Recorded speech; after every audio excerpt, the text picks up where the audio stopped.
All right. Good morning, good afternoon, good evening. This is the voice and the face of Dr. Tolu Olabintan, CEO and founder of Living Spring Family Medical Center right here in the city of Mansfield, Texas.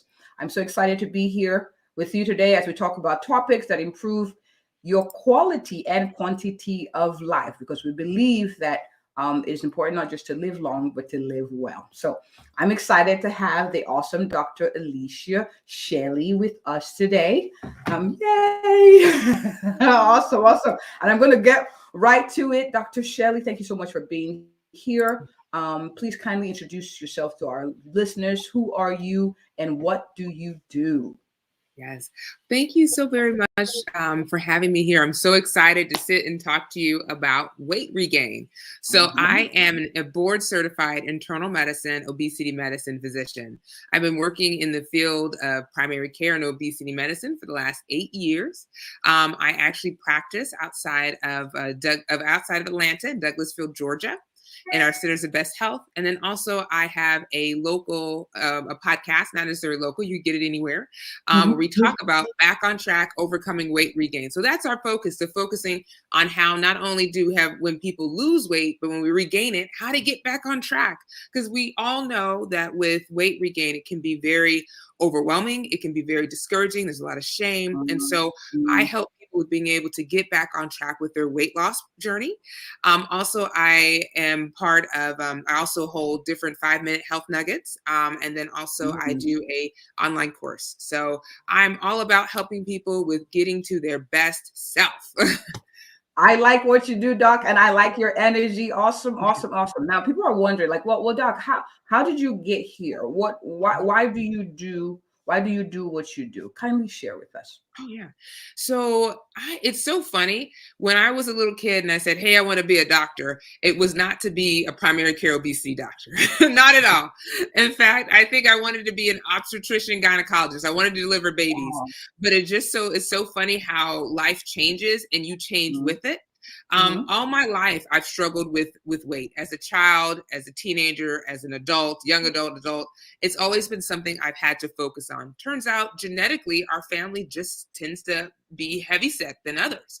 And so one has to be very intentional about their lifestyle in order to kind of manage that. And so I've been up and down. During periods of stress, I've gained weight. During periods of overwhelm, I've gained weight. And so I've had to, during those times, change my mindset, change how I perceived what was going on, to kind of focus, make myself a priority, number one, and then actually start to implement the healthy habits to be able to get my weight back down to a healthier weight. So, and with that, it inspired me to want to talk to others, not only learning for myself what's going on, but talk to others about what's going on with their bodies. Because a lot of times in the medical community, a lot of my patients just hear, oh, they need to just eat less and move more. And yes, those are actually very important, but there's so much more that goes on to gaining weight. It's not just the fact, oh, you're eating too much.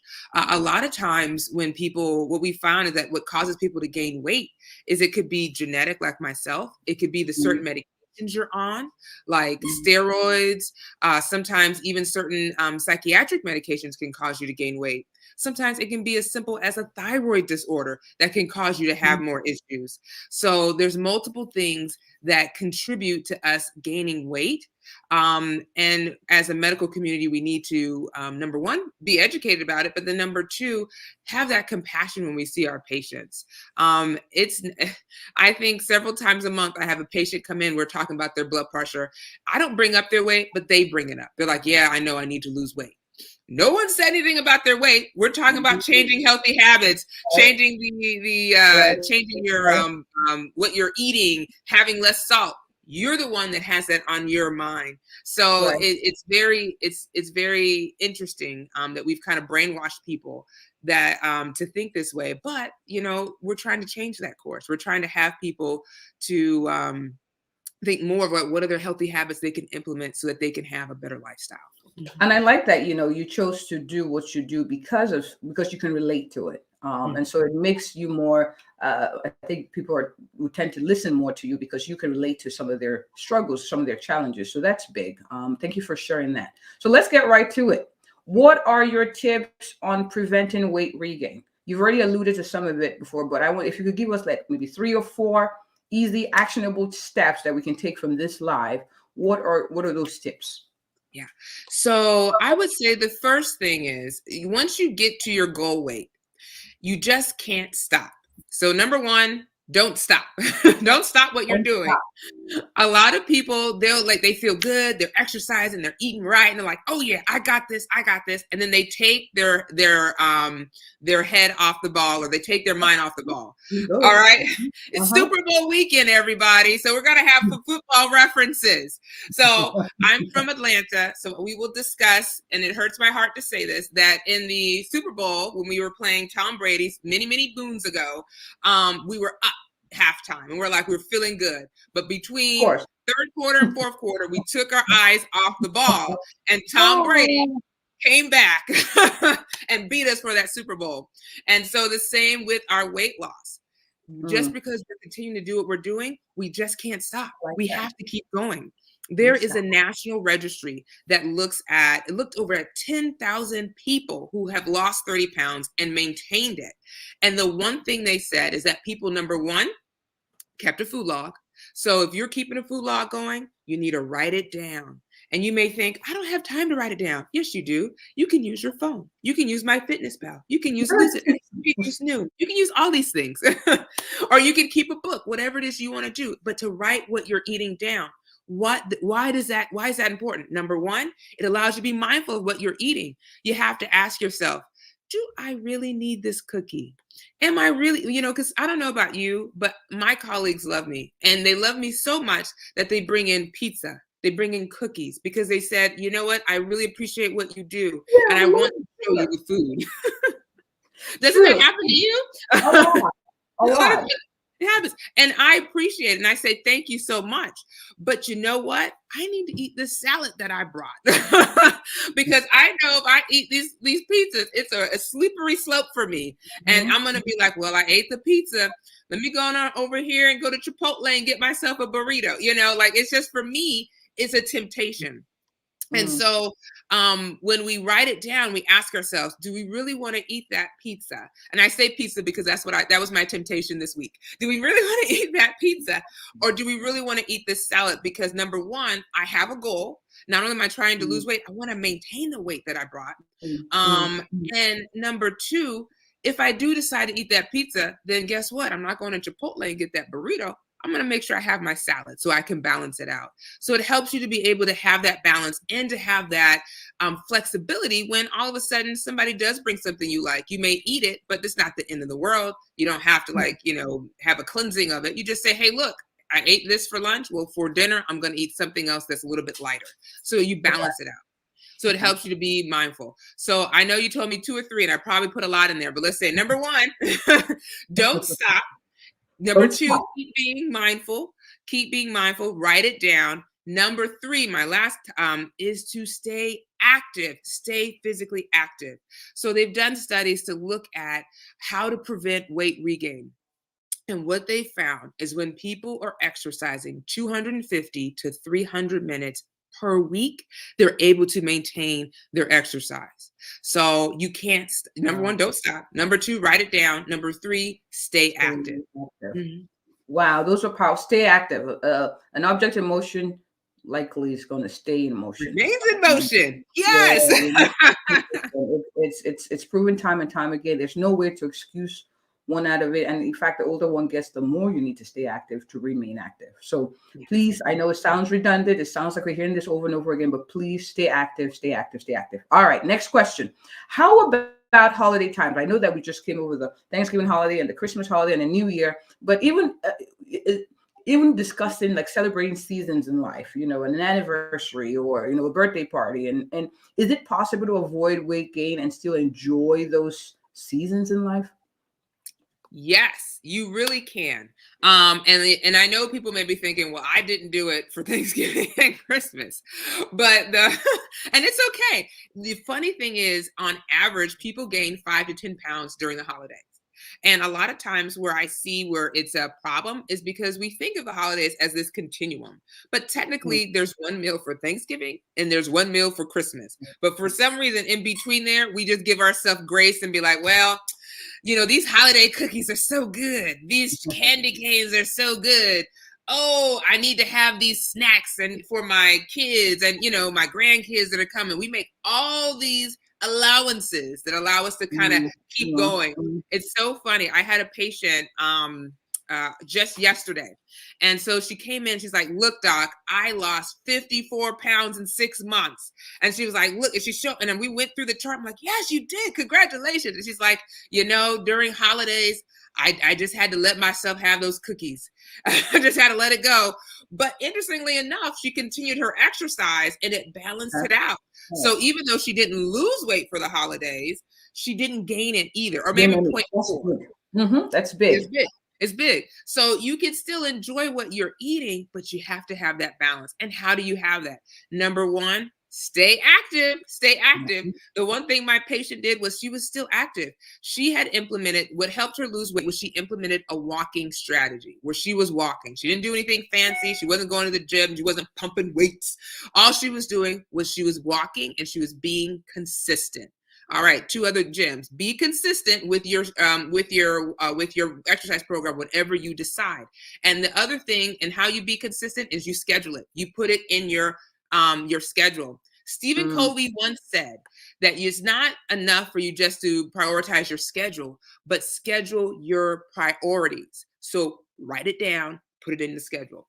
Coming back to my story. So she was active and she was exercising, and she would just do 5 days a week of walking, 30 minutes. Some days she would, when it was cold, she'd walk in the mall. Other days she would walk outside. She implemented an accountability partner where she brought her husband with her so they would walk together. So it was fun. And she made it where this is what she did. So during the now she established that so that during the holidays, this is what she did. So she kept active, even though she did eat her cookies, but she didn't eat the cookies like all at once. She didn't binge on it. What she did is she allowed herself 1 or 2 cookies every so often throughout the week. It literally took her the whole holiday to finish the 110, but it wasn't something she actually just binged on. So going back to the holidays, when we think about it, Thanksgiving, we're among our families, we're among our friends, and everybody's in. Now people eat a lot on Thanksgiving. Like they have multiple courses. You have macaroni. You're thankful, God. You're thankful. You're like, Lord, thank you for everything. And let me put everything that I know how to make on this table. So there's like tons and tons of food. Like it's not just you have one dessert. You have multiple desserts. You have pie. You have cakes. You have sweet potato pie. You have, all ice cream. You have all these things to choose from. But you don't have to eat it all, right? You don't have to eat it all. You can kind of focus on 1 or 2 things that you enjoy. And if it's like, oh, I really enjoy macaroni, you don't have to not have it. You just have a little bit of it, some tips during the holidays, what you can do is to kind of trick your mind is that instead of having the large plate they give you, get a smaller saucer plate and just kind of fill that up. When you're done, eat it. If you're still hungry, go for a second small saucer plate. If you're not hungry, take it for tomorrow. The other tip I'll give is exercise before you go, because if you're going to a big dinner, so do like a nice little, nice little walk. I don't know about you, but in the Atlanta area, we have our 5K and half marathon, and even 1 miler on Thanksgiving morning. And you get a little pie to treat yourself afterwards. Wow. That's a good idea.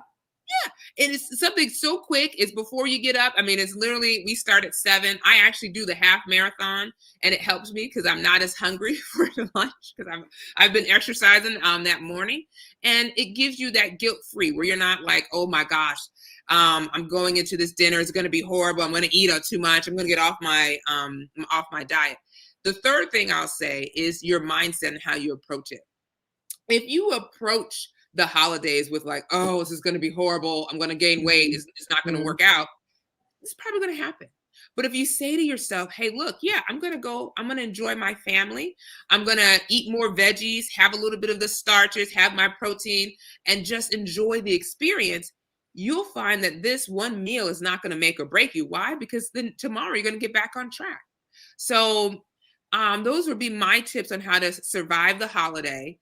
Number one, have a better mindset. Number Mhm. two, try a small dinner saucer versus a big plate.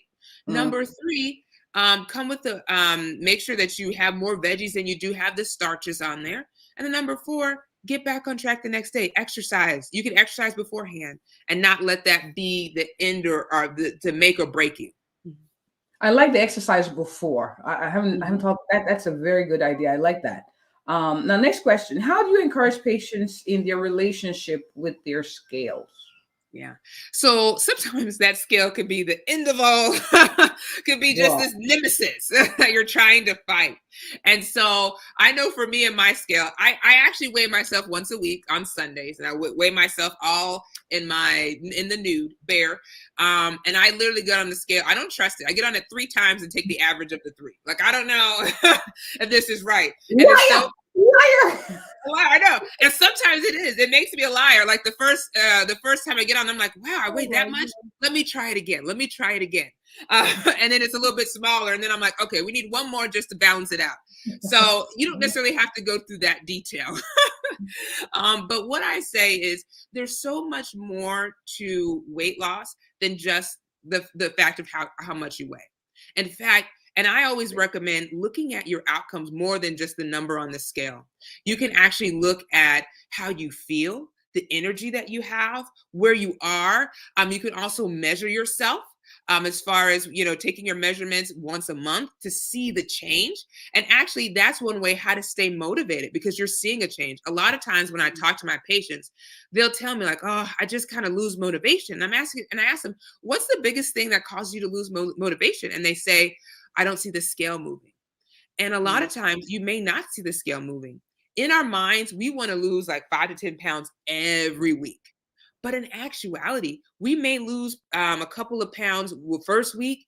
We may go up the next week a little bit, 1 pound, but then we lose 3 or 4 pounds the next week. So it's not as linear as we would like it. It's kind of choppy. Mhm. And that's okay as long as when we look at the full graph, we're still going downwards. I remember when I was in medical school, there was this lady who we would work out at Bally's, and she was so intense. She probably was about 300 pounds, but she had Okay. like the whole that suit that makes you sweat on, and she would get on the treadmill and she was just walking, walking, walking. And one day we were by each other and we were just chatting, and she mentioned to me that she was getting discouraged with her weight loss journey because although Mm. she'd been so consistent, showing up every day, 5 days out the week at the gym, she wasn't seeing the scale move. And then I Mm. asked her, I'm like, well, have you noticed it in other areas? She's like, people have come up to me and told me that they've noticed that I've lost weight. My clothes feel a lot looser. I see my inches going down, but the scale is not moving. And I was like, well, sometimes because you are moving more, it could be that you're actually increasing your muscle mass, which weighs more than fat. So you may see it as far as in your clothes getting smaller. The inches are coming off. People are noticing that something's different about you, Mhm. but you may not see that scale move. So when I talk to my patients, don't let that scale be the only thing that tells you that you're doing a good job. Look at other outcomes like your clothes, how people are perceiving you, looking at your face, taking a before picture and kind of taking a picture every month to see the change. Because you're with your body all the time, you don't notice the change. You You're don't with your notice that you're body losing the whole weight. time. I like that. Yeah, so You take are pictures, celebrate, celebrate.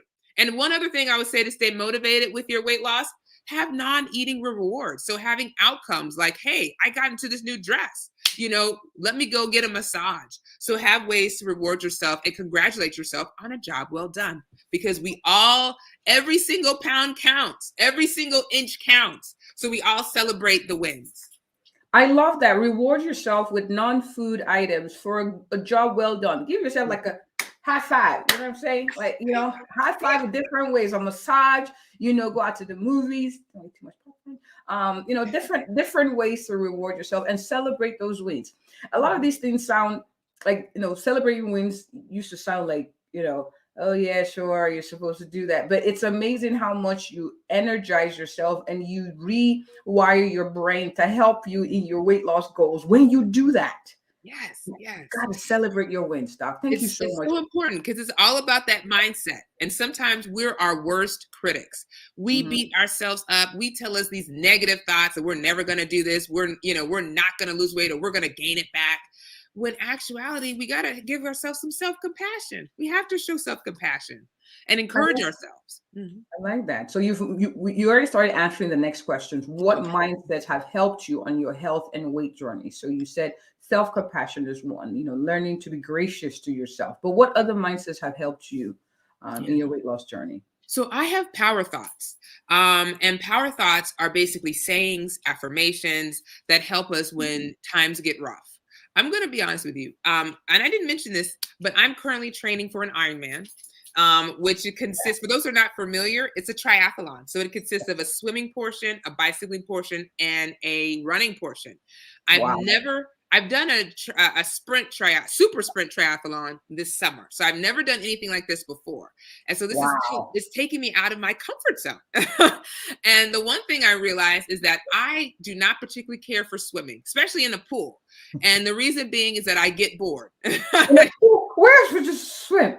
Well, sometimes we can swim in a lake. If you're by the ocean, you can swim in the ocean.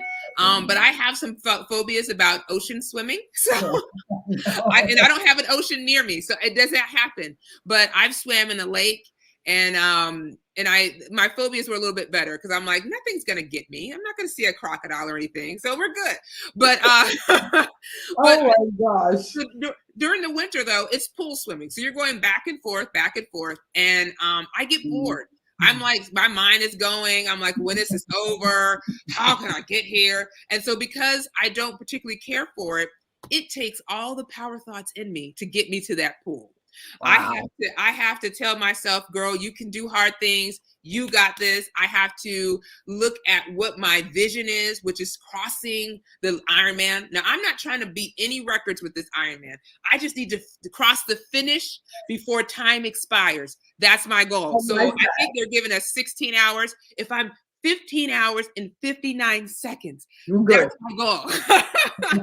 You're good. We're just trying to finish. So how I overcome my mindset is, number one, I use these power thoughts. So the number one power thought that I tell myself is, you can do hard things.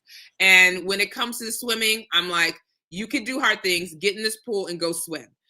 Next thing I tell myself is, you can do this, you got this. And I'll tell myself over and over and over again, because sometimes the first time I don't listen. And then secondly, I have a vision. I have my vision board where I can, on my phone. So, in the middle is Ironman finish. And so I see that. So having a vision, having your mindset, and then also having people keep you accountable. I have a coach. I have a swim coach. I have an Ironman coach. I have a swim coach, and I have a personal trainer. It's a lot, but I need help. And so you don't have to have all this. You may just have like a buddy or a friend that helps you stay accountable, and that texts you to say, how did your week go? And you tell them how it went. But for me, for this particular journey, because I've never done it, I've kind of been a little overboard with it, but they help me stay accountable. They're like, did you go swimming today? I don't see it. So it looks like you need 3 days of swimming. How do you plan to get that? And these small questions that actually seem like it's just enough to kind of get me to feel guilty to go and get my butt in that pool. So, having that accountability partner works. So the three things I'll say is using power thoughts, having a vision, and having an accountability partner. I love it. Have a vision, and have people encourage you in your journey to reaching your goals. That's big. If you don't set them, you're not going to reach them. Okay. Yes, really exactly. You got to set your goals. Set the goals. Yes. Awesome. Now, what if when you fall off the regimen, or you just like, no, I don't feel like doing this. How do you reset? It happens. Life happens. You may get sick. You may have a family member get sick that you have to kind of drop everything and go tend to them. You may have a work project that's just taking all of your free time, and you just don't have the time to implement your healthy habits. It's okay. Number one, I would say, don't beat yourself up. So I'm going to tell you this other story. I have this patient. She has lost over 50 pounds in 6 months. And when she had lost 30 pounds, I'm like, wow, we didn't do it with medication. We just focused on our healthy habits. I asked her, what's the one thing that helps you to lose weight? And she said, Doc, I forgave myself. And that's huge. Let me stop for a Wow. second. I forgave myself because for her, had to be all or nothing, where it's like, I have to do everything right or nothing at all. Mm-hmm. We're human. We're going to have life events that come in. We're going to have things that take our attention. And it's okay if for some reason we're off that day. We just have to get back on. We have to not beat ourselves up and just kind of, we have to give ourselves grace so that we can just continue and get back on our track with these healthy habits. I'm going to be honest with you. This week has been a World week for me. And even though I still exercise, I didn't exercise in the same capacity that I normally do. And so I feel guilty about it. I'm like, oh, you're not showing up. But guess what? I had a huge project that I had this week that I had to finish. But you know what? Tomorrow we're getting started. We're getting back on track with swimming. We're getting back on track with running. Even today I was going to go to the pool, but I didn't beat myself up to the point where I just stopped. So a lot of times when we fall off, we beat ourselves up where we just stop and put our hands up and just say, we're not doing anything. But don't do that. Don't do that at all. Number one, give yourself grace. Remind yourself you're a human. Go back to what your power thoughts are. Go back to what your vision is and get back on track. That's how I recommend people to at least start. Mm-hmm. I love that. And I love your energy. I love your energy. Well, you fall down, you dust yourself, you get up, you start again. Just start again. Forgive yourself. Be gracious to yourself. Go back and look at your vision and let that motivate you, let that encourage you, and then go back to your power thoughts that help reshape how you see things. Okay, very, very, very, very, very important. I hope people are. I know a lot of people are going to be blessed by this, so I'm glad that you came on. I'm really appreciative of what you do. I love what you do, and good luck with the Ironman feat. Let us know. I would love to be able to share with our viewers that you did it, and let that also encourage them in their own weight and healthy habit or exercise goals for this year. Okay, I think you're amazing. Thank you so much for coming. Now, for those who watch this live, who watch this through replay, who are like, wait, that doc, I really want to kind of work with her. I want to have her come be a speaker. I want to see what she's about and see how I can work with her. Where can people find you? Yes. So I am on Instagram, Facebook. My handle is Dr. Shelly MD. Feel free to find me there. Also, I'm going to be having at February 15th, we're going to be starting our Thrive for Life online course program, where it's an 8-week group coaching program where we help you transform. We help you get back on track. And so you can just go to thriveforlifeprogram.com. thriveforlifeprogram.com. And then if you're not necessarily ready for a full 8-week program, guess what? I have something for you. In March, we're going to be starting our Kickstart Challenge. So feel free to follow me on Instagram, Dr. Shelly MD. You'll get more information about the upcoming events. And I look forward to working with you all.